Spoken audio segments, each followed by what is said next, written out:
¿Qué tal? Hoy vamos a desmenuzar dos de los escándalos corporativos más grandes, que digo grandes, gigantescos de la historia moderna. Y más importante, cómo su caída, que fue como un terremoto, cambió para siempre las reglas del juego en el mundo de los negocios. Imagínense esto, mediados del 2000. Una sola acción de Enron costaba esto. Enron no era cualquier empresa, ¿eh? Era un titán de la energía. La nombraban la empresa más innovadora de Estados Unidos. O sea, de verdad, parecía que nadie los podía parar. Y ahora, miren esto, menos de $1. Eso es lo que valía la misma acción poquito más de un año después. La velocidad de este desplome fue increíble, una locura. Miles y miles de millones de dólares se hicieron humo, así, de la noche a la mañana. La pregunta del millón es, ¿cómo pasó algo así? Enron protagonizó la bancarrota más grande en la historia de Estados Unidos en ese momento.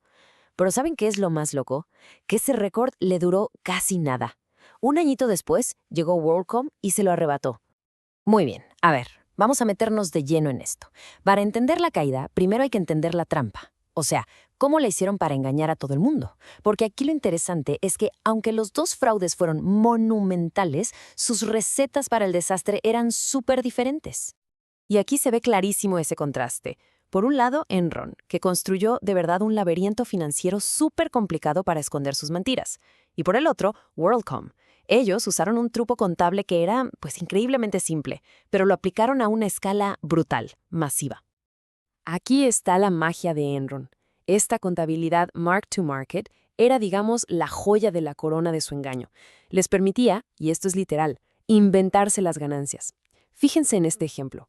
Anuncian un mega acuerdo con Blockbuster de 20 años. ¿Para qué? Para ofrecer video on demand. Y de inmediato, ¡pum!, se apuntan más de $110 millones de ganancia.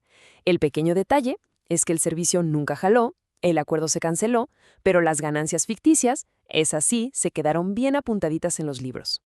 Ok, si el mark-to-market era para inflar los globos de las ganancias, estas SPEs o entidades de propósito especial eran para esconder toda la basura. Piénsenlo así, eran como unos closets secretos donde Enron iba aventando todas sus deudas y los negocios que salían mal.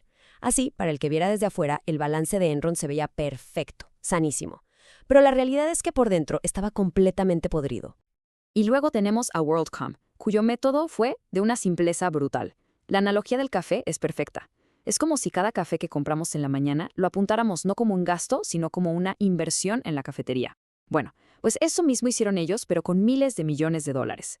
Agarraron sus gastos de operación más grandes y, con un simple movimiento contable, los pasaron a la columna de activos. Así de fácil. De la noche a la mañana, las pérdidas se convertían en ganancias, como por arte de magia. Pero claro, una mentira de este tamaño no puede durar para siempre. Tarde o temprano, el castillo de naipes se tiene que caer.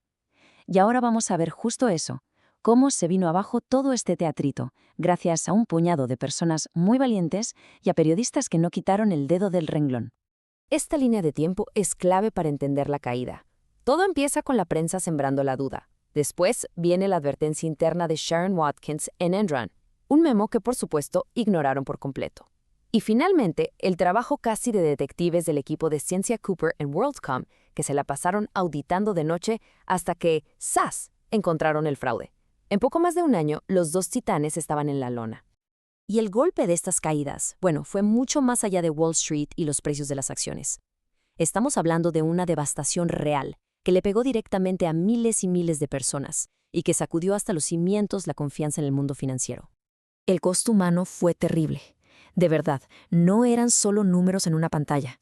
Piénsenlo, más de 20,000 empleados de Enron, 17,000 de WorldCom, todos a la calle. Cientos de miles de personas vieron cómo los ahorros de toda su vida, que con tanta confianza habían invertido en acciones de su propia empresa, se esfumaban.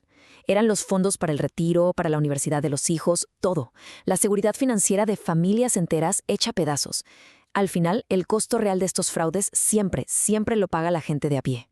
Y el daño no paró ahí. El efecto dominó fue tremendo. Siempre se habla de Enron y WorldCom, pero la onda expansiva se llevó por delante a su firma de auditores, una empresa con casi 90 años de historia, que terminó siendo víctima, pues, de su propia complicidad. Hablamos de Arthur Andersen, que era el auditor de Enron. La firma fue declarada culpable de obstrucción de la justicia. ¿Por qué? Por destruir toneladas de documentos relacionados con la investigación. Aunque tiempo después anularon esa condena, ya era demasiado tarde. El daño a su reputación fue total. La firma perdió a todos sus clientes y en la práctica simplemente desapareció. Dejó de existir. Y con eso, el mundo de la auditoría cambió para siempre. Esta frase de un senador de la época, Byron Dorgan, de verdad que resume perfecto el coraje que sentía la gente. Esto no fue como que el negocio falló y ya, no. Fue una traición en toda regla. Los ejecutivos se estaban llenando los bolsillos, vendiendo sus acciones a precios inflados, mientras le decían a sus empleados que tranquilos, que todo estaba perfecto, justo antes de que el barco se hundiera por completo. Para este punto, la confianza de la gente en las grandes corporaciones y en los mercados estaba por los suelos. Era más que evidente que se tenía que hacer algo. Y no cualquier cosita. Se necesitaba una respuesta fuerte, contundente, para que una catástrofe así no volviera a pasar jamás. Y de esa necesidad nació la Ley Sarbanes-Oxley en el 2002, mejor conocida como SOX. Esta no fue una reformita, fue una sacudida total, una reforma radical de cómo se hacían los negocios. Esta ley tiene básicamente 3 pilares fundamentales. A ver, vamos uno por uno. Primero, la responsabilidad de los de arriba, de los ejecutivos. Se acabó eso de yo no sabía. Ahora los directores generales y de finanzas tienen que firmar de su puño y letra que los informes son correctos. Y si no lo son, se pueden ir a la cárcel, así de claro. Segundo, la independencia de los auditores. Se les prohibió a las firmas de auditoría hacer otros trabajos de consultoría para sus mismos clientes. ¿Para qué? Pues para evitar los conflictos de interés que vimos con Arthur Andersen y Enron. Y tercero, más supervisión. Se creó un nuevo policía para los auditores, el PCAOB, para vigilarlos a ellos. Cada uno de estos puntos fue una respuesta directa, un parche para tapar los hoyos que dejaron al descubierto estos escándalos. Y el impacto de la ley SOX no se quedó nada más en Estados Unidos, Creó un nuevo estándar a nivel mundial para el gobierno corporativo. Un estándar que, de hecho, sigue moldeando el mundo de los negocios hasta el día de hoy. La Sarbanes-Oxley se volvió, en pocas palabras, el modelo a seguir en todo el mundo.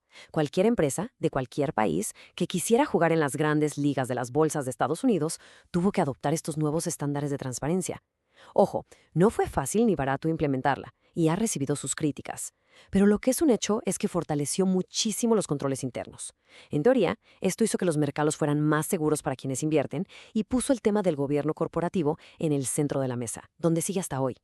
Y todo esto nos deja con una pregunta flotando en el aire, para pensarla bien. Ya pasaron más de 20 años. Hoy tenemos criptomonedas, inteligencia artificial, mercados globales que son todavía más complejos. La pregunta es, ¿esas defensas que se construyeron después de Enron y WorldCom, ¿de verdad siguen siendo suficientes? ¿O será que la próxima gran crisis financiera simplemente está buscando nuevas grietas por donde colarse?